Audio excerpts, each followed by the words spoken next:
प्रातः क्लास चल रहा था 27/8/1967 रविवार को दूसरे पेज के मध्याह्न से आगे बात चल रही थी।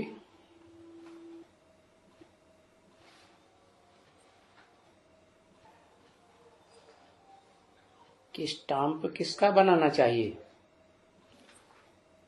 है? हिंसक का बनाना चाहिए या अहिंसक का बनाना चाहिए? परंतु इस समय में सभी हिंसक होने के कारण किसी का भी स्टाम्प नहीं बनाया जा सकता।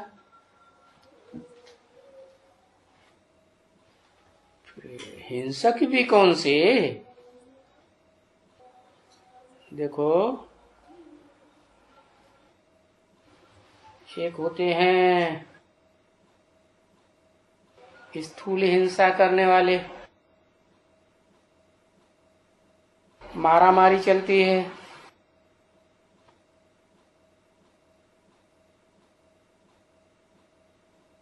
हथियार वगैरह बनाते रहते हैं,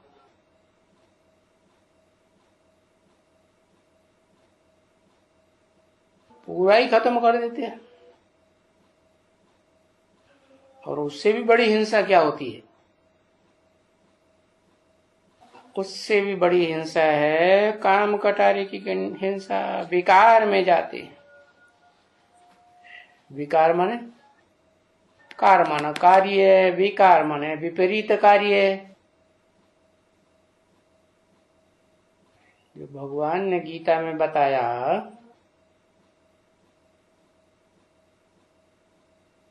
कि कर्मेंद्रियां है ना, उनमें जो मुख्य काम की इंद्रिय है वो बहुत विकृत बनाई देती है। उसी से ही पतित बनते हैं।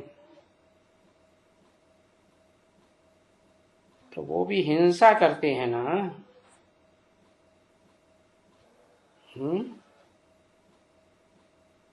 अपनी भी हिंसा करते,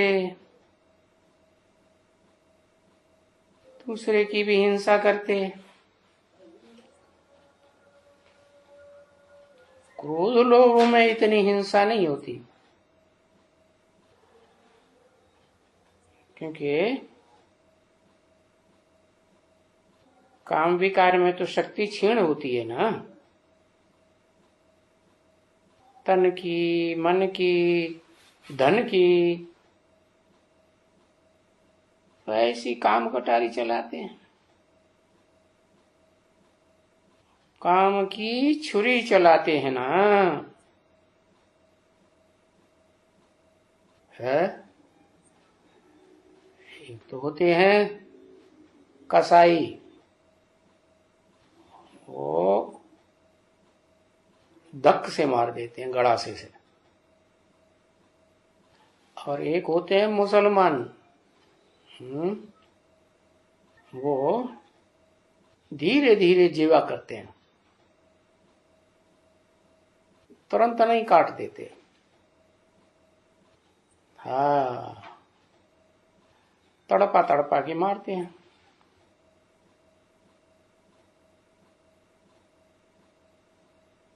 बाप कहते हैं इस दुनिया में सिवाय देवताओं के कोई भी अहिंसक नहीं हो सकता, क्योंकि वहां स्वर्ग में न स्थूल हिंसा करते हैं और न कोई काम कटारी की हिंसा करते हैं। वहां तो ज्ञानेंद्रियों की संतान है ना, ज्ञानेंद्रियों के प्यार से सृष्टि चलती है। तो डबल अहिंसक ये ही हैं। ये कह के किस तरफ इशारा किया है? लक्ष्मी नारायण के चित्र की ओर इशारा किया कि जो नर से डायरेक्ट नारायण बनते हैं, वो कोई भी प्रकार की इंद्रियों की हिंसा नहीं करते। अतीन्द्रिय सुख भोगते हैं ना, वो अतीन्द्रिय सुख भोगने वाले ऐसे तो नहीं कि सृष्टि नहीं चलती है? राधा कृष्ण सत्युग में 16 कला संपूर्ण पैदा हुए तो उनको जन्म देने वाले इंद्रियों का सुख भोगते थे, है भोगते थे नहीं, वो तो वाइब्रेशन का सुख भोगते हैं। मन को कंट्रोल किया, मन को एकाग्र किया तो मन और बुद्धि दोनों की पावर मिलती है, तो वाइब्रेशन की ताकत पैदा हो जाती है। वही तो है योग बल की शक्ति। तो यही डबल अहिंसक हैं जो नर से नारायण डायरेक्ट बनते हैं, या तो फिर कहें नंबरवार। उनके बाद जो भी नारायण बनेंगे, जो भी पीढ़ियां आती जाएंगी तो नंबरवार होंगी ना। तो फिर इन बातों का भी जब ज्ञान हो फिर तो उनकी अर्थ सहित स्टैंप निकालना चाहिए। क्या ज्ञान हो कि ये जो नंबरवार सतयुग में नारायण बने अलग अलग पीढ़ियों में, वो तो संगम युग में अलग अलग कुरी के ब्राह्मण बने थे। है कितनी है ब्राह्मणों की कुड़ियां? 9 कुरियां गाई हुई हैं। तो संगम युग में जब बाप आते हैं ब्रॉड ड्रामा की रिहर्सल कराने के लिए, तो ब्रह्मा द्वारा 9 कुरी के ब्राह्मणों की रचना होती है। वो 9 कुरियों के भी ब्राह्मणों के मुखिया होंगे ना कोई, वो इस सतयुग में जाके नारायण बनते हैं। तो वो कैसे कैसे जन्म लेते हैं त्रेता में, द्वापर में, कलयुग में, ये कोई को ज्ञान है? ऐसे तो नहीं सतयुग में नारायण बनने के बाद वो और उनकी प्रजा ऊपर चली जाती है, इसी सृष्टि पर रहते हैं ना, जन्म तो लेते रहते हैं ना। तो इस बात का कोई को ज्ञान है? मुख्य मुख्य का ही ज्ञान नहीं है तो फिर सारी सृष्टि का तो ज्ञान कैसे होगा? तो ये मनुष्य सृष्टि रूपी झाड़ है, इसका ज्ञान तो होना चाहिए ना, तब अर्थ सहित स्टैंप पर निकले कि भाई कलयुग के मध्य में जाकर के, मध्यांत में जाकर के महाराणा प्रताप की जो स्टैंप निकाली है, ये कौन थे? द्वापर में क्या थे? त्रेता में क्या थे? और सतयुग में क्या थे? है तो सही स्टैंप निकलेगी या गलत निकलेगी? है ये पहचान में आज ज्ञान आ जाएगा ना बुद्धि में, तब लोगों को समझा सकेंगे कि ऊंच ते ऊंच कौन है, जिनकी स्टाम्प निकालनी चाहिए, वास्तविक स्टाम्प निकालनी चाहिए। तो स्टाम्प तो सतयुग में तो इनके निकलते ही हैं। क्या जो वहां पीढ़ी दर पीढ़ी नारायण की गद्दियां चलती हैं, तो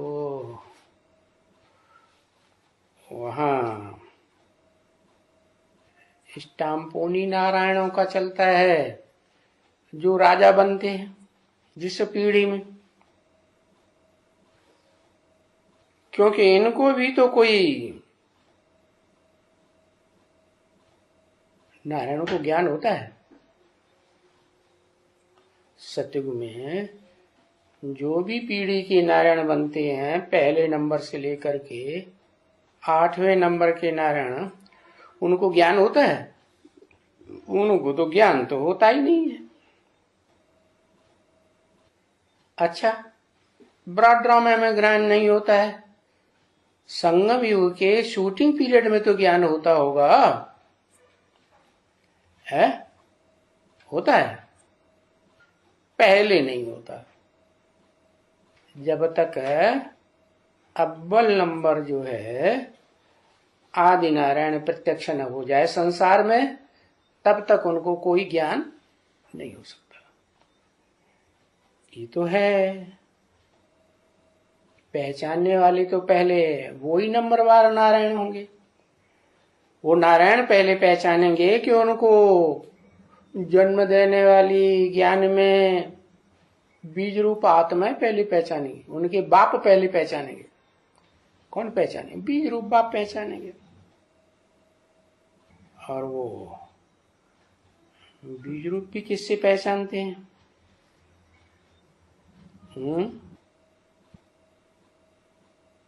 बीज रूप जो है उनका भी कोई एक बीज होगा। जैसे ये जो षष्ठी है, वृक्ष कही जाती है, उस षष्ठी रूपी वृक्ष का यादगार है।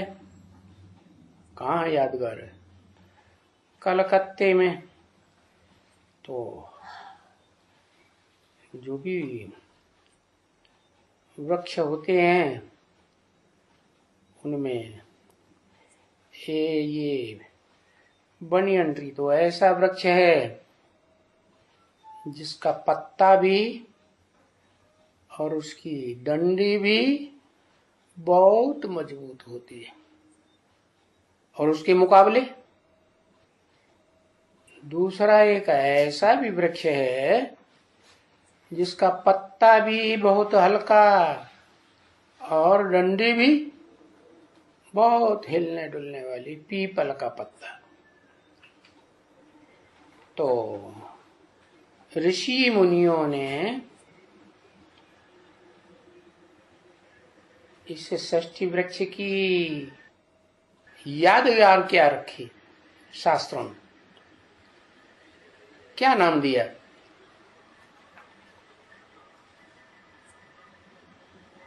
है नहीं, अश्वत्थ वृक्ष। क्या नाम दिया? अश्व। इत्थ माने स्थिर रहने वाला। अश्व को स्थिर किया गया। अश्व क्या है? मन रूपी घोड़ा। तो ये मन रूपी घोड़े को, जो बहुत चंचल होता है, जब तक बुद्धि की लगाम न लगे तब तक कंट्रोल में नहीं आता। तो वो बुद्धि रूपी लगाम कौन सी है? क्या है बुद्धि रूपी लगाम? और वो लगाम किसके हाथ में रहती है? दिखाते हैं अर्जुन का रथ है। अर्जुन के रथ में अर्जुन नहीं लगाम चला पाता रथ को, तो फिर भगवान बैठे हुए हैं उनके रथ को चलाने के लिए। वो उस लगाम को अपने हाथ में लेते हैं, तब वो घोड़े चलते हैं। तो और घोड़े तो चार दिखाए हैं, राइटियस और लेफ्टिस्ट, नंबरवार है ना। तो वो कौन है? शास्त्रकारों ने तो कृष्ण को रख दिया। वास्तव में रखना चाहिए शिव बाबा को, कि जो शिव है वो निराकार है, जन्म मरण के चक्र में नहीं आता है, और जन्म मरण के जो चक्र में नहीं आता है उसको तो सारा पता रहता है, पूरे ब्रॉड ड्रामा का पता रहता है, चारों सीन का पूरा पता रहता है। तो वो ही इस सृष्टि पर आकर के कंट्रोल कर सकता है, वो ही है सबसे जास्ती ज्ञानी आत्मा। उसके मुकाबले पार्टधारी आत्माओं में सृष्टि रूपी रंगमंच पर कोई भी ज्ञानी तू आत्मा नहीं। तो ज्ञान हो तो अर्थ सहित स्टैंप निकाली जाए, कि ज्ञान ही नहीं है तो अर्थ सहित स्टैंप निकाली जाएगी। तो वो बाप आकर सृष्टि रूपी रंगमंच पर जिस रथ में प्रवेश करते हैं उसका नाम दिया है शास्त्रों में अर्जुन है। अर्जन करने वाला, क्या अर्जन करने वाला? धन संपत्ति, ज्ञान की धन संपत्ति, जो बड़े से बड़ी धन संपत्ति है जो ईश्वर आकर के देता है, वो अर्जन करता है। तो ब्रॉड ड्रामा में तो वही आत्मा है जिसको शास्त्रों में नाम दिया गया है आदिदेव है, शंकर के रूप में दिखाते हैं, आदिश्वर के रूप में दिखाते हैं, आदिनाथ कहते हैं, आदम कहते हैं, एडम कहते हैं। तो किसका स्टैंप निकालना चाहिए है? अब निराकार का तो स्टैंप निकलेगा नहीं। कैसे? वो क्या है? बिंदु है। बिंदु का तो फोटो ही नहीं निकल सकता, तो स्टैंप कैसे बनेगा? तो वो बिंदु जिसमें प्रवेश करते हैं उसको आप समान बनाते हैं। तो जिसको आप समान बनाया तो शिव है कल्याणकारी, तो वो भी क्या हुआ? कल्याणकारी हुआ ना। तो वो किस हिसाब से कल्याणकारी? कौन से संबंध से कल्याणकारी? इसे सृष्टि की जो भी मनुष्य आत्मा है उनसे क्या संबंध है? सर्व का क्या?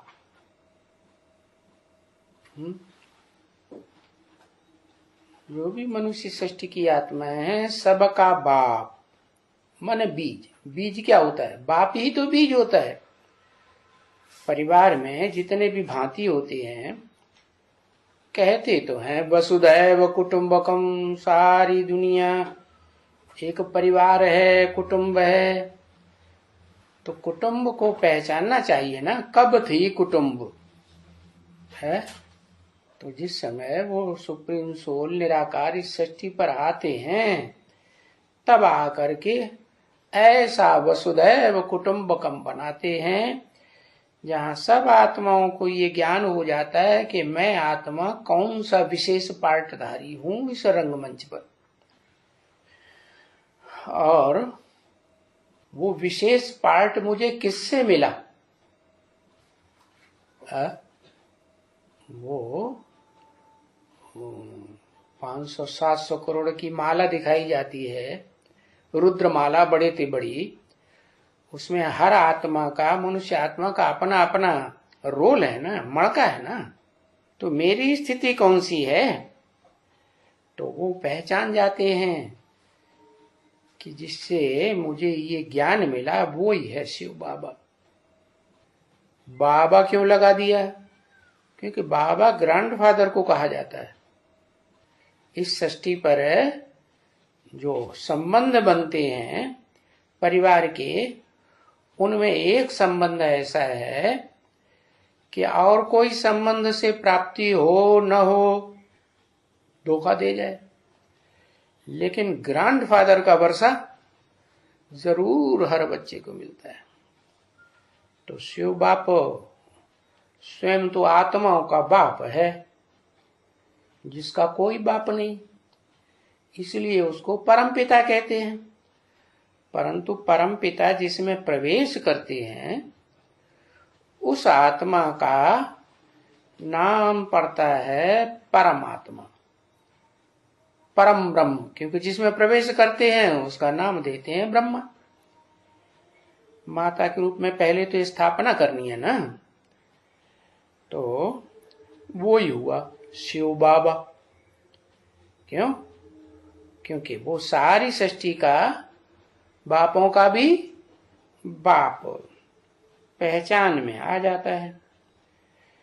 तो शिव बाबा का गायन है क्या?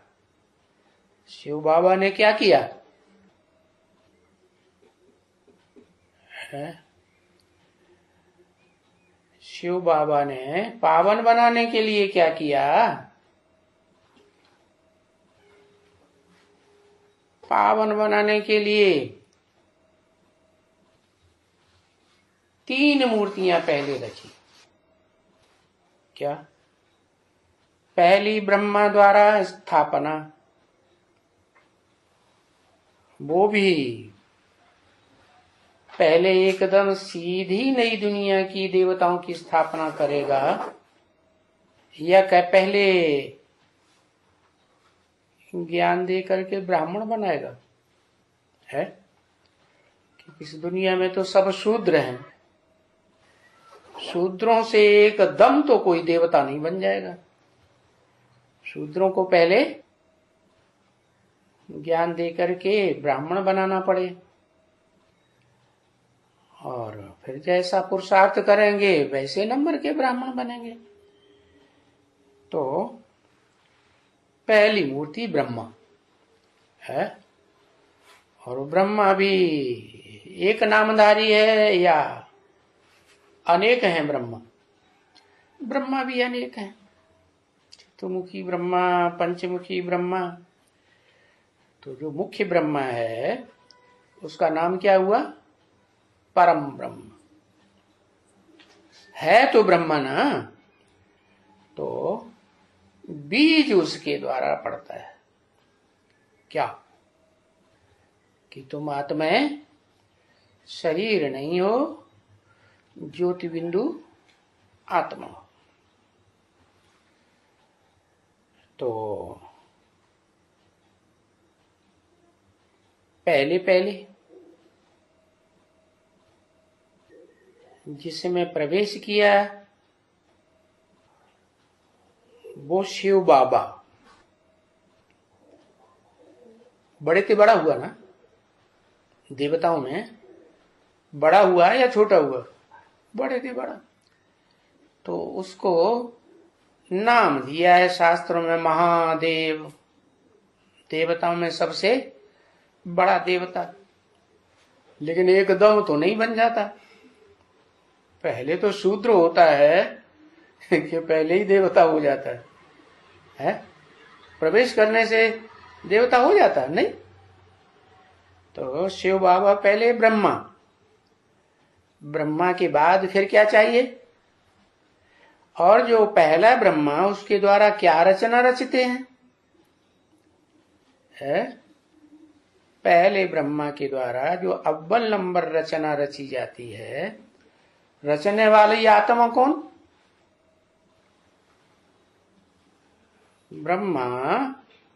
वो तो नाम ही है बड़ी माँ, लेकिन जो बड़ी माँ जिसको बनाया गया उसका भी सरपरस्त कौन है? जिसने नाम दिया ब्रह्मा, परम ब्रह्म। बाबा तो तब कहेंगे जब पहचाना जाए। नाम दिया काम निकालने के लिए, तो वो बड़े से बड़ी हस्ती क्या हुई? परम ब्रह्म। और अम्मा से पैदा क्या करते हैं पहले?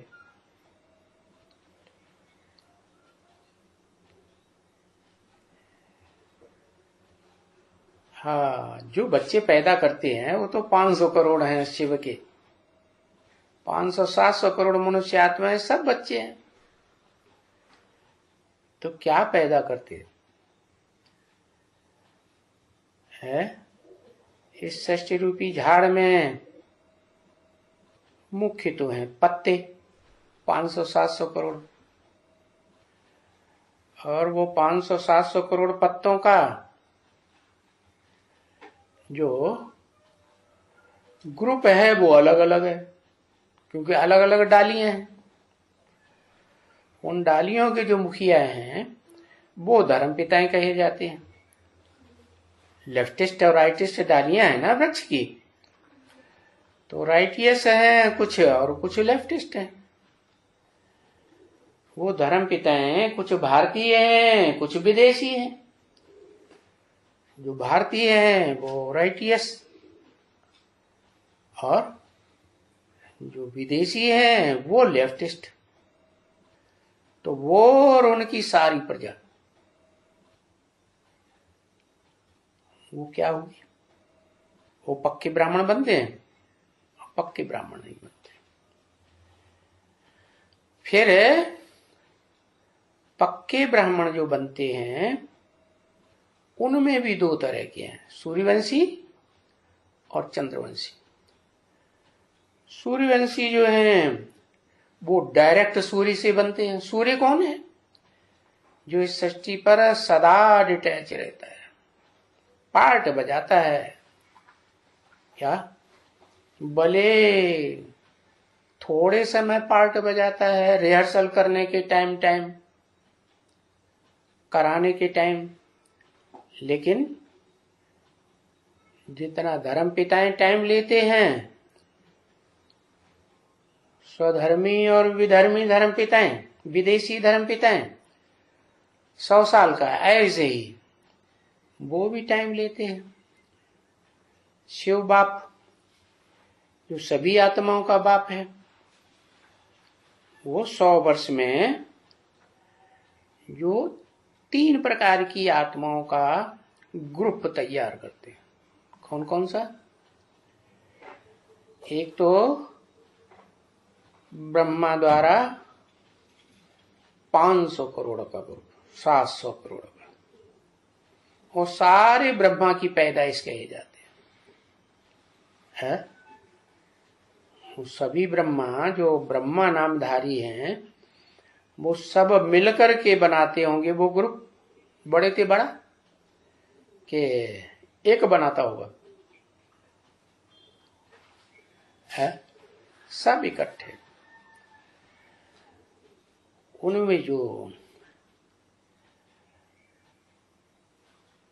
मुख दिखाया ही नहीं जाता मोस्टली।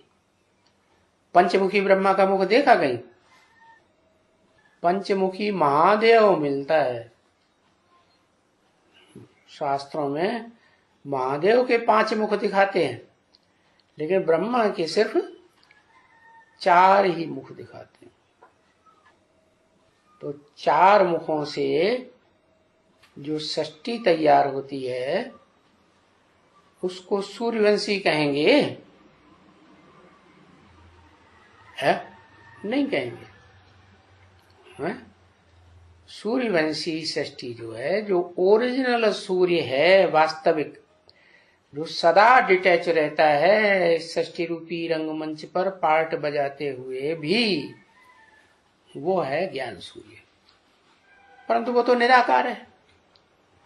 वो निराकार जिस साकार में प्रवेश करता है उसका नाम शास्त्रों के अनुसार फिर क्या पड़ता है?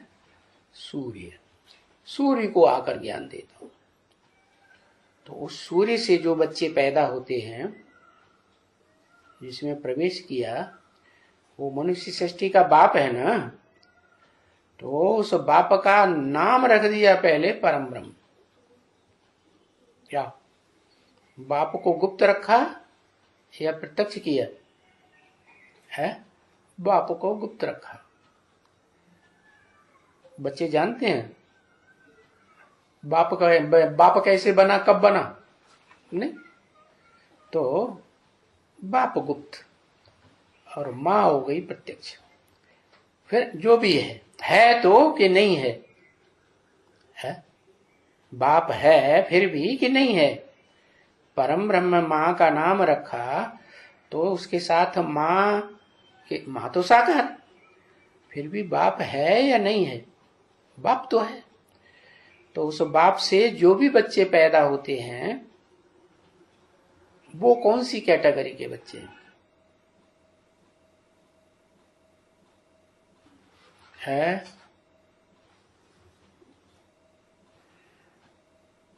सूर्यवंशी हैं, लेकिन सारी सृष्टि के बीज हैं।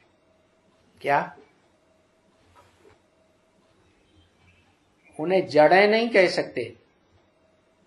रुद्रमाला, रौद्र रूप धारण करने वाले, क्योंकि त्रिमूर्ति में जो बड़े से बड़े देवताओं की मूर्ति कही जाती है उनमें शंकर को रुद्र कहा जाता है और शिव रौद्र रूप धारण करते हैं। शिव तो जानी, शिव जो है वो तो ऐसा पार्ट बजाते हैं जिसको कहा जाता है प्यार का सागर। सदा प्यार ही प्यार देते हैं कि कभी दुत्कार भी देते हैं, कहते हैं चाहे प्यार करे चाहे ठुकराए हम तो तेरे दर को नहीं छोड़ेंगे। कहते तो हैं, लेकिन वास्तव में क्या वो ठुकराता है? वो नहीं ठुकराता। बच्चे अपने आप भाग जाते हैं। क्या? तो ऐसे ही है, वो जो बच्चे पैदा होते हैं डायरेक्ट पहले षष्ठी रूपी रंगमंच पर बीज रूप आत्माएं, वो बीज रूप आत्माएं सृष्टि के अंत तक, जब तक 500-700 करोड़ की सृष्टि चलती है, वो नंबरवार अपना अपना पार्ट बजाते रहते हैं। अव्वल नंबर से लेकर के आखिरी नंबर तक। रुद्रमाला 108 की बनी है, तो 108वां नंबर भी राज्य कब करेगा? या तो त्रेता के अंत में करेगा या तो कलयुग के अंत में करेगा। भगवान ने जो दुनिया बनाई, नई दुनिया स्वर्ग की, उसमें भी अंतिम है। और जो सृष्टि चलती है दैत्यों की, द्वैतवादी, उसमें भी अंतिम राजा होगा या नहीं होगा? राजा तो होगा, भले नाम मात्र का हो। तो बताया कि वो शिव बाबा जिसे कहा जाता है वो ब्रह्मा का पार्ट बजाता है या नहीं? बजाता है। फिर उसके बाद ब्रह्मा के द्वारा जो बीज रूप आत्माओं की सृष्टि रची जाती है, वो बीज रूप आत्माओं की सृष्टि भी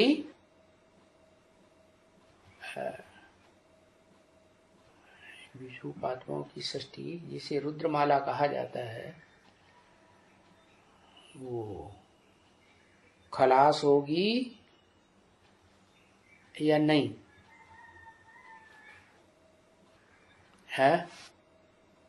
खलास नहीं होती। ओम मंडली में एक बार खलास हुई या नहीं?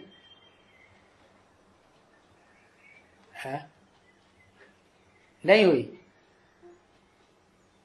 ओम मंडली में एक बार बीज रूप आत्माओं की सृष्टि खलास हुई। तो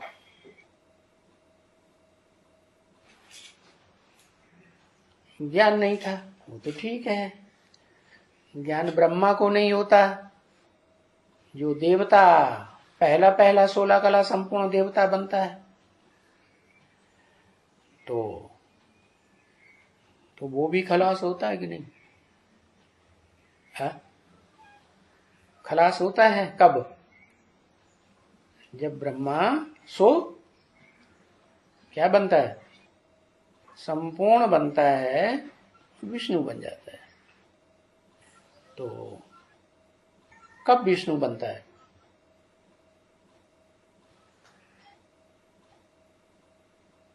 वो तब विष्णु बनता है जब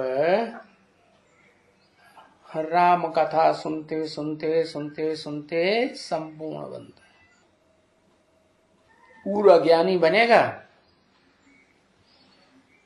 तभी तो उसका पुराना रूप खलास होगा। और पुराना रूप जो है वो उसका कौन सा रूप है? जो बड़ा पावरफुल है, स्थूल शरीर से या सूक्ष्म शरीर से? सूक्ष्म शरीर से। तो जो सूक्ष्म शरीर से पावरफुल रूप है वो भी खलास होता है, और वो ऐसा सूक्ष्म आत्मा बनती है कि नई सृष्टि का पहला प्रिंस बन जाती है, 16 कला संपूर्ण देवता बन जाती है। क्या डायरेक्ट नर से नारायण नहीं बनती, लेकिन पहले प्रिंस बनती है, और प्रिंस भी कलाहीन या 16 कला संपूर्ण? 16 कला संपूर्ण। तो उसका फिर स्टाम्प बनाना चाहिए? नहीं बनाना चाहिए। फिर किसका बनाना चाहिए? तो उसी आत्मा का स्टाम्प बन सकता है जो बीज रूप आत्माओं में मुखिया है। क्या रुद्रमाला में महारुद्र कहा जाता है? महारुद्र माने जैसे महानारायण, महालक्ष्मी, महाब्राह्मण। ये महाशब्द कब लगता है? जब दो मिलकर के एक होते हैं। तो एक शिव और एक शंकर, दोनों की आत्मा समान होकर के एक हो गई, शिव समान हो गई, तब क्या कहेंगे? है महारुद्र। संपूर्ण बने तब वो ताकत आए कि सारी सृष्टि का भी विनाश कर दे तो भी उसके ऊपर कोई पाप न लगे। तो बताया कि उस शिव बाबा का स्टाम्प बनाना चाहिए। शिव बाबा ने स्थापना किसके द्वारा की? पहले किसके द्वारा की? ब्रह्मा द्वारा। अरे ब्रह्मा तो अनेकों के नाम, तो कहेंगे परम ब्रह्म के द्वारा। तो वो हुआ अव्वल नंबर ब्रह्मा। तो जितने भी बीज थे वो सब तैयार कर दिए क्या? है? नहीं तैयार किए। यज्ञ के आदि में शुरुआत कौन से स्थान से होती है? यज्ञ की, ज्ञान यज्ञ की है सिंध, हैदराबाद। हैदराबाद नहीं, सिर्फ कलकत्ता नहीं, कलकत्ता से संगठन नहीं शुरू हुआ। जो गीता ज्ञान सुनाया गया, गीता का जो ओम मंडली में क्लैरिफिकेशन दिया जाता था, वो कहाँ की बात है? सिंध, हैदराबाद। तो सिंध, हैदराबाद में जो ज्ञान देने था ब्रह्मा, जिसका नाम पड़ा परम ब्रह्म, ज्ञान तो वही देता था। दादा लेखराज को भी ज्ञान किसने दिया? उसी ने दिया ना। तो जो परम ब्रह्म है वो ब्रह्मा था, और ब्रह्मा के द्वारा उन बीज रूप आत्माओं की सृष्टि रची गई, जो बीज रूप आत्माएं सारी सृष्टि में काम करती है। हर तरह की आत्माओं का, हर तरह के ब्राह्मणों का, हर तरह के देवताओं का, और वो देवताएं कन्वर्ट होकर के हर प्रकार के धर्म में जब कन्वर्ट होते हैं, वहां तक वो लगातार पार्ट बजाती है या बीच में खत्म हो जाती? बीज वृक्ष में लगातार प्रत्यक्ष रहता है कि आदि में प्रत्यक्ष होता और अंत में प्रत्यक्ष होता है? ऐसे ही होता है ना। तो वो आत्माएं वो हैं जो सृष्टि के अंत तक पार्ट बजाती है। और मुख्य पार्ट बजाती होंगी कि हल्का है ही हीरो। हीरो के बच्चे क्या होंगे? हीरो के बच्चे हीरो ही होंगे। तो बताया कि वो एक पहली सृष्टि रची गई ब्रह्मा के द्वारा बीज रूप आत्माओं की।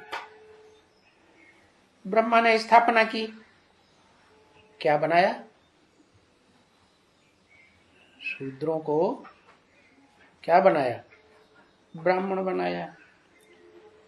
तो फिर अव्वल नंबर ब्रह्मा के बाद जो और ब्रह्मा का गायन है, जिनका मूर्ति बनती है, चित्र बना हुआ है, चरित्र की यादगार, वो उनका भी तो नंबर लगेगा। तो वो रथ में 4 घोड़े दिखाए जाते हैं। क्या? जब 5 ब्रह्मा हैं तो 5 घोड़े होने चाहिए। 5वां कहां चला गया?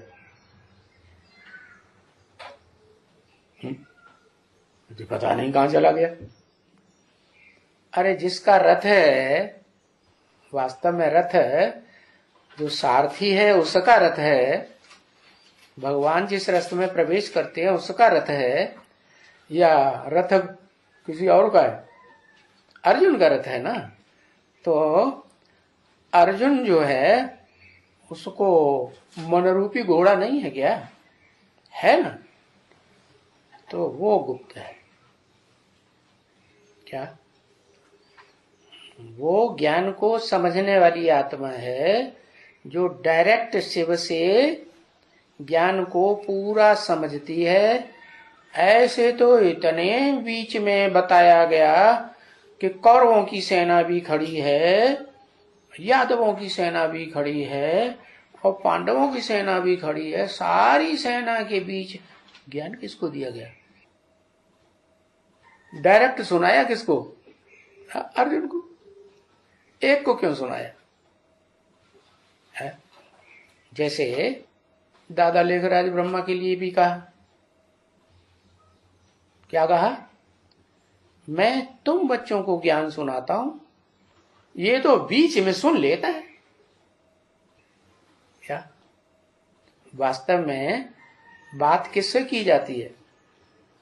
बात उससे की जाती है जो काम को पूरा करे। और जो है ही बच्चा बुद्धि, बात समझता ही नहीं, तो काम क्या पूरा करेगा? तो बताया कि अर्जुन को ही स्पेशल ज्ञान दिया, अर्जुन के रथ में बैठ के ज्ञान दिया। अब रथ कोई स्थूल तो है नहीं। क्या? शास्त्रों में तो ये भी तो बताया, शरीरम रथम विद्धे इंद्रियाणि हयान्याहु।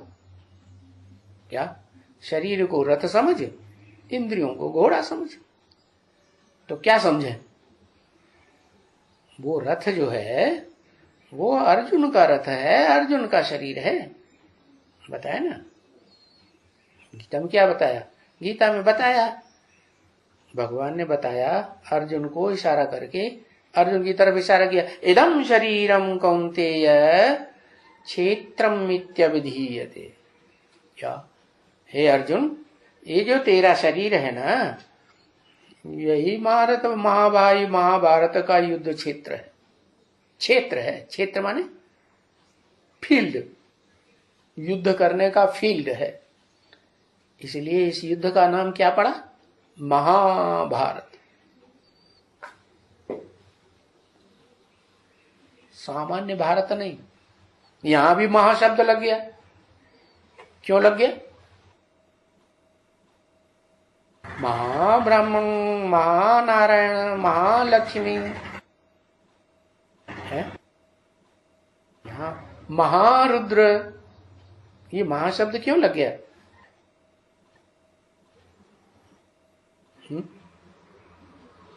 क्योंकि वास्तव में जो रुद्रमाला है वो तो सिंगल मणकों की है, सिंगल आत्माओं की मणकी। सिंगल आत्माओं से कभी भी जो शिव समान निराकारी स्टेज वाली आत्माएं हैं उनसे कभी भी षष्ठी नहीं चलेगी। षष्ठी कब चलती है? जब निराकार और साकार दोनों का मेल हो तो षष्ठी चलती है। इसलिए शास्त्रकारों ने ये ज्ञान बताया सांख्य शास्त्र में खास कि इस षष्ठी में दो ही मुख्य हैं, प्रकृति और पुरुष। क्या? पुरुष माने पुरु माने नगर, पुरी, शरीर रूपी पुरी, और श माने शयन करने वाला। शरीर रूपी पुरी में जो संपूर्ण आत्मा है, संपूर्ण बनेगी तो आराम से शयन करेगी, निश्चिंत होकर, तो उसको कहेंगे पुरुष। तो आत्मा जब संपूर्ण बनती है जो भी है, बीज रूप आत्माओं की आत्माएं संपूर्ण बनती है ना? नहीं बनती? संपूर्ण बनती हैं, नंबरवार फिर भी हैं भले, लेकिन आत्मा तो बनती है, निराकारी बनती है कि नहीं? निराकारी बनती है। तो वो निराकारी आत्माएं सब हो गई वास्तव में पुरुष। उनका बाप पुरुष असली कौन है? उनका बाप भी शिव भी वही पुरुष है, लेकिन वो बाप जो है अकेले नहीं पैदा करता है इन रुद्रगणों को, बीज रूप आत्माओं को। क्या करता है? माता चाहिए, तो वो माता बनाता है परम ब्रह्म। तो बीज रूप आत्माएं जो हैं वो वास्तव में इस सृष्टि में उनका जो मुखिया है, जिसको अर्जुन नाम दिया है, शास्त्रों में आदिदेव नाम दिया है, महादेव नाम दिया है, जैनियों में दूसरा नाम दिया, अंग्रेजों में दूसरा नाम दिया, मुसलमानों में दूसरा नाम दिया। नाम भले दूसरा, लेकिन काम एक ही है या अलग अलग है? एक ही काम। तो बताया कि वो जो बीज रूप आत्माओं की सृष्टि है उसकी स्थापना का कार्य ब्रह्मा के द्वारा। फिर उसके बाद किसका काम चलना चाहिए? स्थापना तो होती है, उसमें नंबरवार हैं, एक ही प्रकार के बीज हैं या अलग अलग धर्मों के बीज हैं, अलग अलग धर्मों के छिलके वाले बीज हैं। 9 धर्मों के बीज हैं। क्या? उस माला में तो जो 9 धर्मों के जो बीज हैं वो नष्ट होने चाहिए या अव्वल नंबर ही रहना चाहिए? नई सृष्टि बननी है तो बढ़िया फर्स्ट क्लास, जिसमें कोई भी नुक्स डिफेक्ट ना हो, ऐसी सृष्टि चाहिए। तो उस मणकों में भी 2 ही मणके हैं। कौन कौन से? जगत पिता और जगदम्बा। वो 2 मणके जो हैं वो शिव के सबसे जास्ती नजदीक है। इसलिए जगदम्बा का जो आखिरी रूप है, तामसी रूप महाकाली का, उसको भी तीसरा नेत्र दिखाते हैं, और शंकर को भी तीसरा नेत्र दिखाते हैं।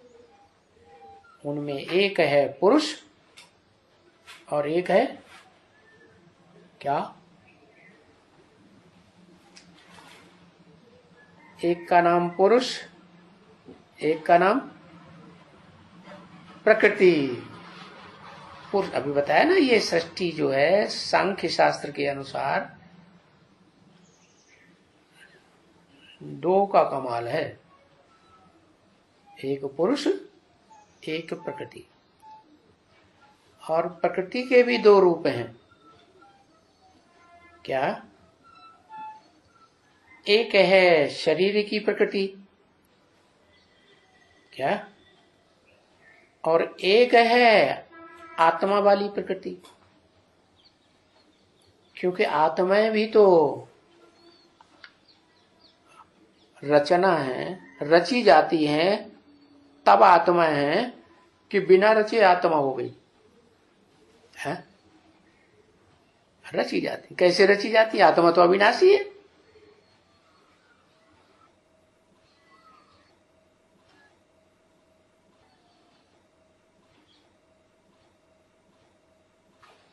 हाँ, पहचान देने वाला चाहिए ना। तो जो पहचान देता है वो आत्माओं का बाप है, वो खुद ही निराकार, तो पहचान कैसे देगा? तो जिसमें प्रवेश करता है मनुष्य सृष्टि के बीज में, उसके दो रूप हैं। एक जड़त्व वाला रूप शरीर, और एक आत्मा। और दोनों ही षष्ठी रूपी रंगमंच पर विनाशी हैं या अविनाशी हैं? अविनाशी है। तो उन दोनों का नाम पड़ा पुरुष और प्रकृति। लेकिन जो प्रकृति है उसके दो रूप बताए। वो प्रकृति दो रूप कौन कौन से? एक परा प्रकृति, वो परे की स्टेज में रहने वाली है। दो दुनिया है ना, एक तो है स्वर्ग की दुनिया और एक है नरक की दुनिया। किसको परे कहेंगे? स्वर्ग की दुनिया को परे कहेंगे। तो स्वर्ग की दुनिया की जो माता है वो कहेंगे लक्ष्मी। क्या? उसका नाम पार्वती भी दिया है। खुश हो गया। हाँ। और नरक की दुनिया की जो जन्मदात्री है उसका नाम है अपरा प्रकृति। परे ते परे नहीं है, लेकिन उससे कुछ नीची है। तो दो प्रकार की माताएं हो गई। मनुष्य षष्ठी, अच्छा बाप एक होगा या दो होंगे षष्ठी के? षष्ठी का बाप तो एक ही होगा। बच्चे अनेक प्रकार के हो सकते हैं, वो ऊपर वाला बाप। इसी षष्ठी पर, क्योंकि षष्ठी साकार है तो बाप भी साकार चाहिए। तो वो साकार स्वरूप जो है, जो इस षष्ठी पर है, आदि से लेकर के अंत तक चारों सीन में पार्ट बजाता है, वो हुआ इस षष्ठी का पुरुष।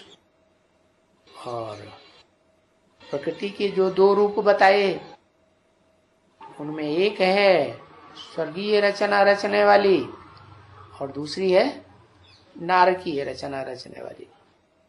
तो शास्त्रों में उनका नाम दे दिया है दिति और अदिति। क्या? दिति माने शब्द का अर्थ होता है दार्यते, फाड़ देती है, दो हिस्से हो जाते हैं, उसको दिति कहते हैं। इसलिए जब भगवान का विराट रूप दिखाया ना, उसमें ऊपर का हिस्सा दो रूपों में फटा हुआ है, कमर से ऊपर, या एक ही है? ये धड़ से लेकर के ऊपर तक का हिस्सा एक ही हुआ ना, और टांगों से दो रूप में अलग अलग हो जाता। तो वो ही जो नीचे की इंद्रियां हैं वो भ्रष्ट इंद्रियां कही जाती है। भ्रष्ट इंद्रियों से भ्रष्टाचारी संतान, भ्रष्टाचारी सृष्टि तैयार होती है दैत्यों की। और जो ऊपर का हिस्सा है भगवान का विराट रूप का, उससे अद्वैत माने एक है। क्या? बाप एक ही है। और वहां क्या हो जाता है?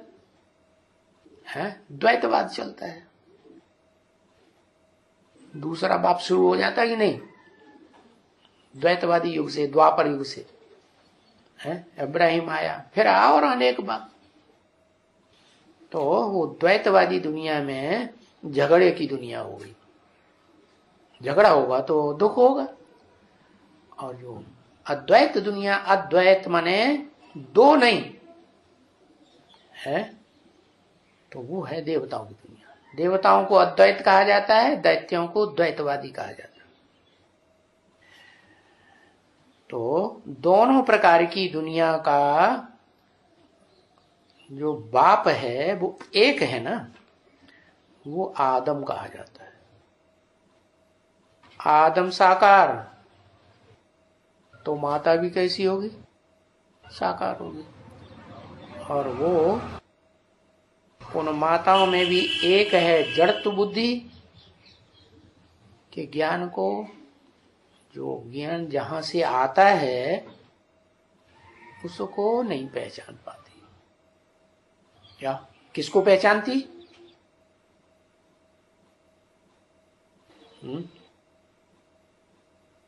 जो अधोमुखी ब्रह्म है उसको पहचानती, ऊर्ध्वमुखी ब्रह्मा को नहीं पहचान पाती।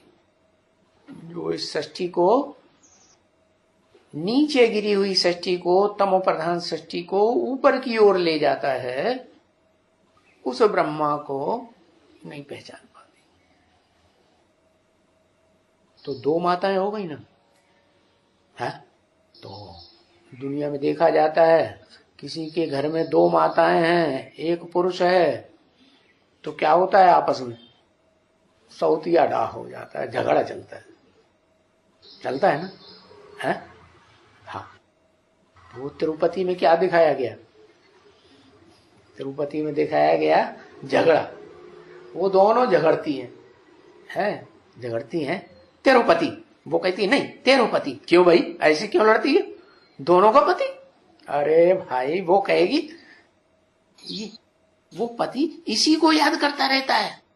क्या? उसकी बुद्धि में यही बैठा हुआ है कि यही मेरी पत्नी असली है। दूसरी पत्नी को थोड़ा याद करता है, तेरो ही पति है। वो कहती प्रैक्टिकल में तो तेरो पति है, मेरे को तो मिलता ही नहीं।